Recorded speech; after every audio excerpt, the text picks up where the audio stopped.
Hello students, welcome to कैम commander classes. Last chapters हमने जो लिया था वो क्लास 9 का चैप्टर नंबर 1 लिया था। ऑलमोस्ट चैप्टर फिनिश हो चुका है। आज हम देखेंगे उस चैप्टर के कुछ कंसेप्चुअल क्वेश्चंस और जल्द ही आपको वीडियो के डिस्क्रिप्शन लिंक में पीडीएफ जो कि नोट्स का होगा और साथ ही साथ एनसीईआरटी सॉल्यूशन भी अवेलेबल हो जाएंगे। So keep learning, let's start the today's session. Okay, so matter in are surrounding chapter के कुछ कॉन्सेप्चुअल क्वेश्चन है जो एनसीईआरटी के क्वेश्चन है, जो चैप्टर के इन बिटवीन क्वेश्चंस होते हैं आपके, वहां से कुछ क्वेश्चंस मैंने उठाए हैं। These are conceptual based questions. Okay, first question है why does a desert cooler cool better on a hot dry day. अब देखो, पहली बात तो है कि science is related to your everyday life. Science हमारे सराउंडिंग और एवरीडे लाइफ से रिलेटेड ही होती है। क्वेश्चन है, सबको पता होता है, कभी आपने वर्ड सुना भी होगा कि जब हम कूलर यूज करते हैं गर्मियों में तो ऐसा होता है कि कभी आपकी मम्मी बोल रही होती है, घर पे आप बात कर रहे होते हैं कि आज तो उमस हो रही है, कूलर भी इतनी हवा नहीं दे रहा है, ठीक है, कूलर से भी गर्मी कम नहीं लग रही है, ठीक है। तो उसका कुछ रीजन है जो इस क्वेश्चन में पूछा गया है, ठीक है। So question is why does a desert cooler, जो कूलर हम गर्मियों में यूज करते हैं डेजर्ट कूलर, वो बेटर कूलिंग करता है on a hot dry day. यही क्वेश्चन है कि जब गर्मी है, समर में गर्मी हो रही है, हॉट डे है, लेकिन डे कैसा है, ड्राई डे है। ड्राई डे मतलब क्या है, अगर आपको याद हो तो इवेपराइजेशन में हमने एक फैक्टर पढ़ा था ह्यूमिडिटी वाला। इवेपराइजेशन की हमने एक फैक्टर पढ़ा था ह्यूमिडिटी वाला। ह्यूमिडिटी क्या होता है, ह्यूमिडिटी होता है वाटर मॉइस्चर। ह्यूमिडिटी क्या होता है, वाटर मॉइस्चर, वाटर होता है, मॉइस्चर होता है जो वाटर वेपर कहाँ प्रेजेंट होती है, अब हमारे एनवायरनमेंट में प्रेजेंट होती है। अगर एनवायरनमेंट में ऑलरेडी ह्यूमिडिटी है या फिर एनवायरनमेंट में वाटर वेपर प्रेजेंट है तो क्या होता है, जो वाटर इवेपरेट होकर के गैस में कन्वर्ट होने वाला होता है, उन वाटर वेपर्स को स्पेस नहीं मिलता है, तो इतना जल्दी इवेपरेशन और कूलिंग नहीं हो पाती। यही कारण है कि हॉट ड्राई डे में तो ह्यूमिडिटी कैसी होगी, कम होगी। इन हॉट और ड्राई डे, अगर डे कैसे है, ड्राई डे है, तो उसमें humidity, it means water vapour जो मॉइस्चर है वो कैसा होगा, कम होगा। और अगर मॉइस्चर कम होगा और कैसा हॉट डे है, हॉट डे, तो हमारा टेम्परेचर कैसा होगा, टेम्परेचर ज्यादा हो जाएगा, ठीक है। और टेम्परेचर ज्यादा हो गया और ह्यूमिडिटी कम हो गई तो इजीली जो वाटर मॉलिक्यूल्स प्रेजेंट है किसके अंदर, कूलर के अंदर, क्योंकि जब हम कूलर यूज करते हैं तो हमें उसके अंदर वाटर रिफिल करना पड़ता है, वापस से पानी भरना पड़ता है। क्यों, कूलर ने पानी पिया तो नहीं, तो पानी कहाँ चला गया, पानी इवेपरेट होता है, ठीक है, वो इवेपरेट होता है इसलिए आपको कूलिंग मिलती है। तो अगर हॉट डे है, हॉट और ड्राई डे है, तो टेम्परेचर ज्यादा होगा और ड्राई इट मीन्स ह्यूमिडिटी कम होगी, तो इजीली उस वाटर का इवेपरेशन होगा और आपको कूलिंग मिल जाएगी। तो अगर ह्यूमिडिटी कम होगी और क्योंकि डे कैसा है, ड्राई डे है, तो टेम्परेचर अगर ज्यादा होगा तो इवेपरेशन की रेट कैसी होगी, ई फॉर इवेपरेशन की रेट कैसी होगी, फास्टर होगी। तो इसलिए क्या हो जाएगा, हॉट ड्राई डे पे जो कूलिंग होगी कूलर से वो बेटर होगी as compare to humid wet day. I hope आपको ये वाला कॉन्सेप्ट समझ में आया होगा। जितने भी क्वेश्चन यहाँ पे दिए हुए, these are only on based on evaporation and latent heat concept, ठीक है। तो I hope this is clear to you. और if you have any doubt then you can write in a comment section. Now next question is why does our palm, ये जो हमारी हथेली palm होता है, फील कोल्ड, हमें ठंडी feel होती है when we put some acetone, petrol या फिर परफ्यूम ऑन इट। अब देखो, एक बात है, गर्ल्स को तो बहुत अच्छे से पता होता है कि जब भी हम नेल पेंट रिमूव करते हैं तो we are using nail paint remover, thinner हम जो यूज करते हैं nail paint remover, nail paint remove करने के लिए, तो वो कैसा होता है, हमें काफी ठंडा फील देता है, ठीक है। जब भी आप परफ्यूम स्प्रे करते हो, डिओड्रेंट स्प्रे करते हो अपनी बॉडी के ऊपर, वो भी आपको कैसा फील देती है, ठंडा फील देती है। तो यहाँ पर यही क्वेश्चन पूछा गया है क्यों एसीटोन। अब देखो मैम, एसीटोन क्या है, नेल पेंट रिमूवर के अंदर जो सब्सटेंस प्रेजेंट है जो आपके नेल पेंट को रिमूव कर रहा है वो एसीटोन केमिकल होता है, ठीक है, उसी की मदद से आपका नेल पेंट रिमूव होता है। पेट्रोल भी हमें टच करने पे कैसा फील होता है, ठंडा फील होता है। और परफ्यूम भी जब हम अप्लाई करते हैं या डिओड्रेंट्स हमारी बॉडी पे अप्लाई करते हैं तो वो हमें ठंडा फीलिंग देते हैं। और ठंडा फीलिंग कब होती है आपको अच्छे से पता है, जब कोई भी लिक्विड इवेपोरेट होकर के गैस में चेंज होता है तो हमें ठंडक देते हैं, ठीक है। इवेपोरेशन का कॉन्सेप्ट हमने पढ़ा था। तो यही क्वेश्चन है कि भाई ये हमें कूलनेस क्यों देते हैं। Okay, that is the question. तो अब देखो ध्यान से देखना, ये जितनी भी चीजें है ना, एसीटोन, पेट्रोल और परफ्यूम, ये एक तरह से मोस्ट वोलेटाइल सब्सटेंस है। इनको हम क्या बोल सकते हैं, मोस्ट वोलेटाइल। वोलेटाइल का मतलब होता है जो इजीली वेपर बन करके एनवायरनमेंट में चले जाते हैं। मोस्ट वोलेटाइल सब्सटेंस होते हैं कौन, एसीटोन, पेट्रोल, परफ्यूम। तो जब ये इजीली वोलेटाइल हो जाते हैं, तो जैसे हम इसे हमारी पाम पर, हथेली पर लेंगे, तो जैसे हमने इसको हमारी पाम पर या हथेली पर लिया, तो जो नॉर्मल टेम्परेचर हमारे सराउंडिंग में प्रेजेंट है, उसके कारण फटाफट से ये एसीटोन, पेट्रोल या फिर डिओड्रेंट्स या फिर परफ्यूम उस हीट को, उस एनर्जी को ले लेंगे और फिर लेटेंट हीट ऑफ वेपराइजेशन से वो कन्वर्ट हो जाता है फटाफट वाटर वेपर के अंदर। ठीक है, और जैसे ही वो उस एनर्जी हमारे हाथ से या सराउंडिंग से लेकर वाटर वेपर में कन्वर्ट हो रहा है धीरे धीरे, तो हमारे आसपास के एरिया में से एनर्जी क्या हो रही है, कम हो रही है। और जैसे हमारे आसपास के एरिया से टेम्परेचर या हीट कम हो रही है, हमारे हाथ को क्या मिलेगी, ठंडक मिलेगी। इसलिए जैसे हमने हमारे नेल्स के ऊपर या हमारे पाम के ऊपर एसीटोन लगाया या परफ्यूम या डिओड्रेंट हमने यूज करा, तो फटाफट से वो सराउंडिंग की एनर्जी लेके वाटर वेपर में कन्वर्ट हो जाता है, और वाटर वेपर में कन्वर्ट होते से हमारे आसपास की जो हीट है वो हमारे हाथ के ऊपर से हमारे पाम के नजदीक जो भी हीट है वो एब्जॉर्ब हो गई है। इसलिए हमें उस इंस्टेंट टाइम ड्यूरेशन पे क्या मिलती है, ठंडक मिलती है। Is it clear to you all? That is the concept of किसके कारण से।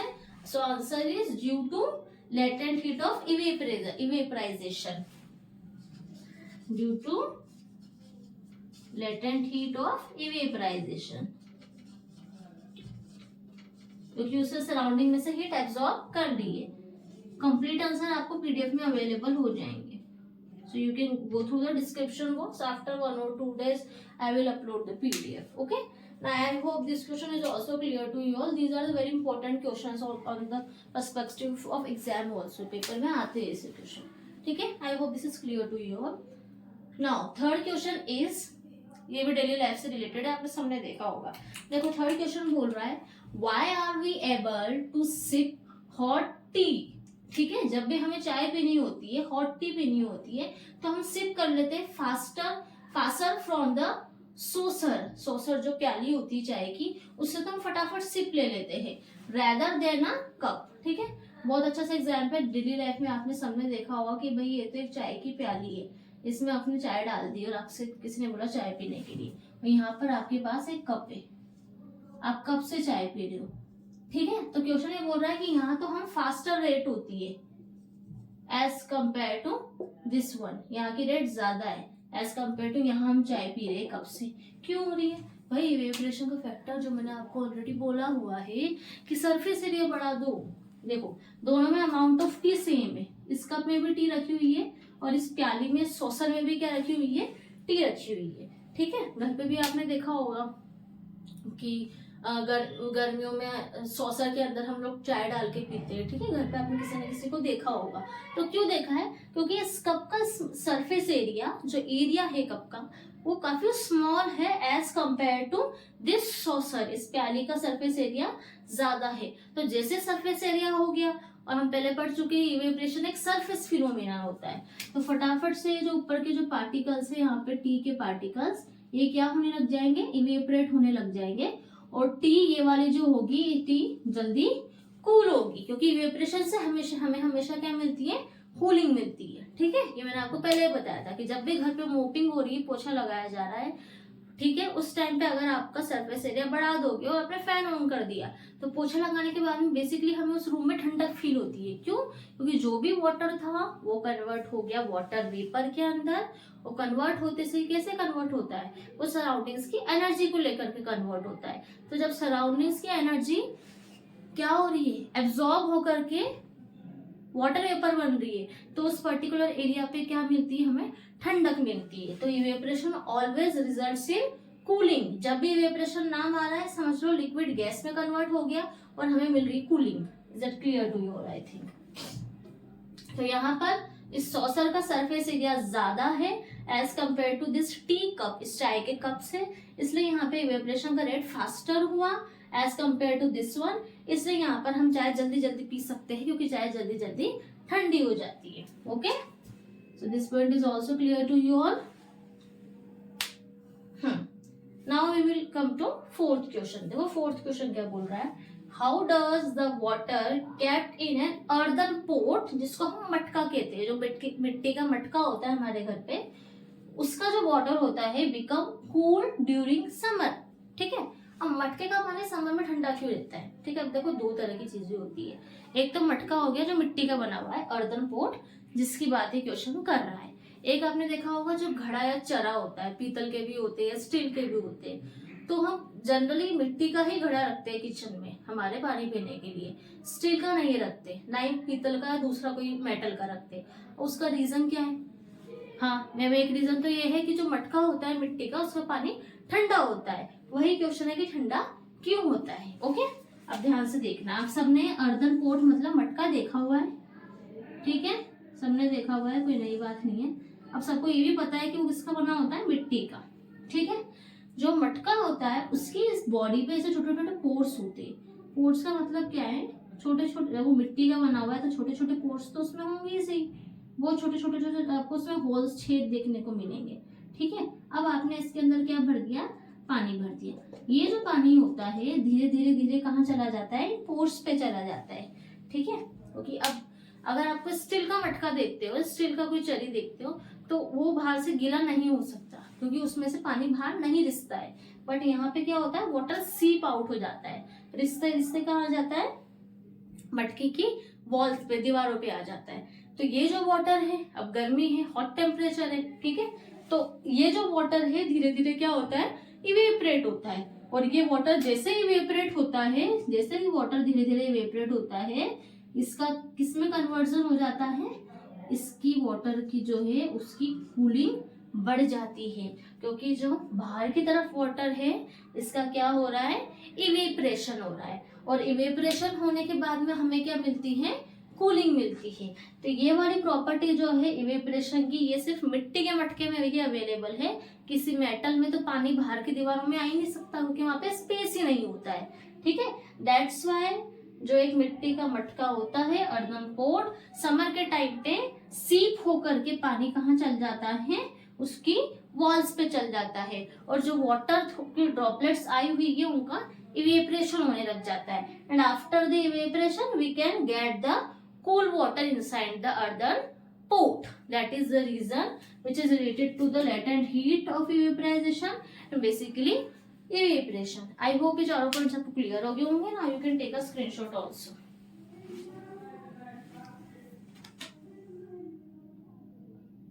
अब देखो बच्चों, नेक्स्ट टॉपिक है जो मेल्टिंग, ये हमारा पहले छूट गया था, इसको देख लेते हैं फटाफट से। What is melting? It is an indication of the strength of the force of attraction between its particle. अब देखो थोड़ी सी डेफिनेशन टिपिकल लग रही होगी लर्न करने के कंपेरिजन में, मे बी, बट अभी यहाँ पे एक चीज अपन देखते हैं कि मेल्टिंग वर्ड जब आया तो ये तो हमें पता है कि मैम हमने देखा है फटाफट से आइसक्रीम खा लो वरना मेल्ट हो जाएगी। गर्मियों में आपने ऐसा बोला होगा या किसी को बोलते हुए सुना होगा। तो ये एक बाउल है, अगेन हमारा जो बेसिक एग्जांपल होता है, इस बाउल के अंदर आइस है जो कि मेल्ट हो रही है धीरे धीरे, किसके अंदर, वाटर के अंदर। Is it clear to you?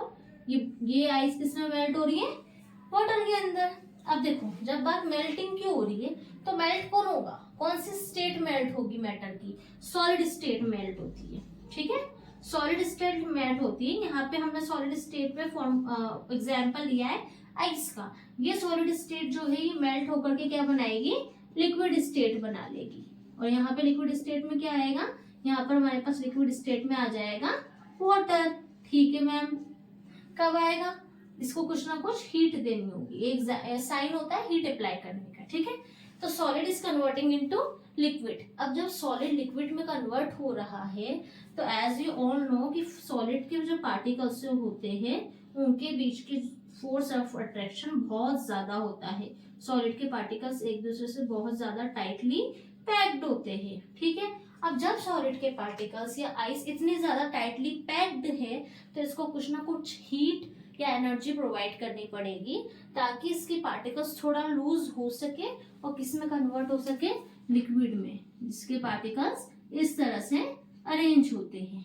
ठीक है, लुक एट द कंपैरिजन। यहाँ पे फोर्स ऑफ अट्रैक्शन बहुत ज्यादा है, बहुत अच्छी फ्रेंडशिप है। यहाँ पे फोर्स ऑफ अट्रैक्शन थोड़ा कम हो गया, फ्रेंडशिप थोड़ी सी कम अच्छी हो गई।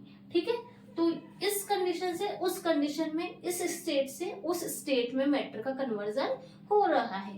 That is the process of melting. अब जब मेल्टिंग हो रही होती है तो अब आपको डेफिनेशन बहुत अच्छे से समझ आएगा।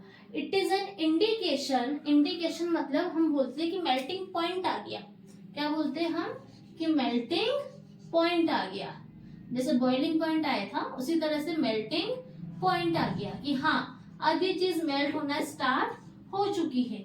तो वही पॉइंट इंडिकेशन होता है of the strength of the force of attraction between its particles, कि कब किस पॉइंट पे ये जो पार्टिकल्स का फोर्स ऑफ अट्रैक्शन है ये हल्का सा ढीला पड़ेगा और ये दूसरी स्टेट में कन्वर्ट हो जाएगा। अगर कोई ऐसा सॉलिड है जिसकी पार्टिकल्स बहुत ज्यादा टाइटली पैक्ड है, बहुत ज्यादा अट्रैक्टेड है टू ईच अदर, उसको ज्यादा एनर्जी या ज्यादा हीट सप्लाई की नीड होगी to convert into liquid as compare to ऐसा सॉलिड जिसके पार्टिकल्स थोड़े कम टाइटली पैक्ड है, उसको कम एनर्जी और कम हीट की रिक्वायरमेंट होगी। Okay, so that is the process of melting जिसमें solid converts into liquid form. क्यों?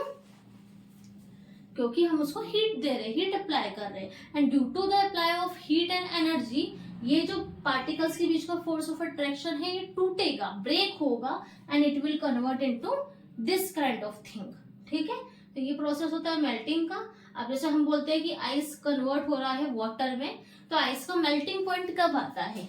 सो melting point MP of ice is 0 degree Celsius, या फिर हम कह सकते हैं 273.15 केल्विन। या आइस का क्या होता है? मेल्टिंग पॉइंट होता है। ये टेम्परेचर आते से ही, भले आप सेल्सियस में लो या केल्विन में लो, आइस किस में कन्वर्ट होने लग जाता है? वाटर के अंदर। मतलब आइस जो एक सॉलिड है उसके पार्टिकल्स का फोर्स ऑफ अट्रैक्शन वीक होने लगता है और वो धीरे धीरे लिक्विड में चेंज होने लग जाते हैं। That is the concept of melting. बहुत इजी कॉन्सेप्ट है, कुछ इसमें इतना मुश्किल नहीं है। आप स्क्रीनशॉट ले लीजिए। ओके, इसके बाद फिर एक और चीज हमारी बच रही थी जो कि change of state of matter है। बस वो एक डायग्राम हमें बनाना है। After that I will share the PDF of this chapter, notes PDF। Okay, इसमें नोट्स होंगे proper and it will be easy to you all to learn from that notes. Okay, और साथ ही साथ उस नोट्स में आपको NCERT सॉल्यूशन भी मिलेंगे। सो कुछ परेशान होने की जरूरत नहीं है। Everything is available at cam commander.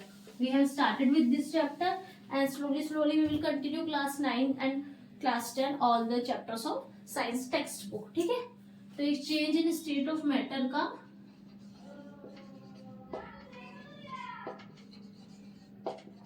एक क्लासिफिकेशन चार्ट था जो हमारा छूट गया था, वो बना देते। देखो सबको पता होता है कि अगर हम देखते हैं सॉलिड स्टेट है जो 9th में एज इट इज वही diagram I am drawing here.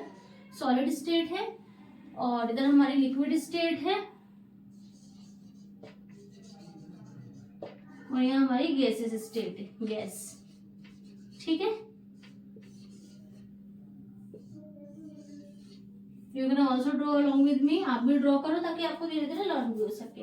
अब सॉलिड स्टेट लिक्विड में चेंज होगी, क्या लिक्विड सॉलिड में भी आ सकती है? लिक्विड स्टेट सॉलिड गैस में चेंज होगी, लिक्विड स्टेट गैस में चेंज होगी और गैस लिक्विड में भी जा सकती है। ठीक है, और एक ये वाला कॉन्सेप्ट होता है। ठीक है, अब देखो इसमें क्या होता है, इस कॉन्सेप्ट के अंदर थोड़ा सा ये बिगड़ सा गया है डायग्राम, इसको मैं वापस से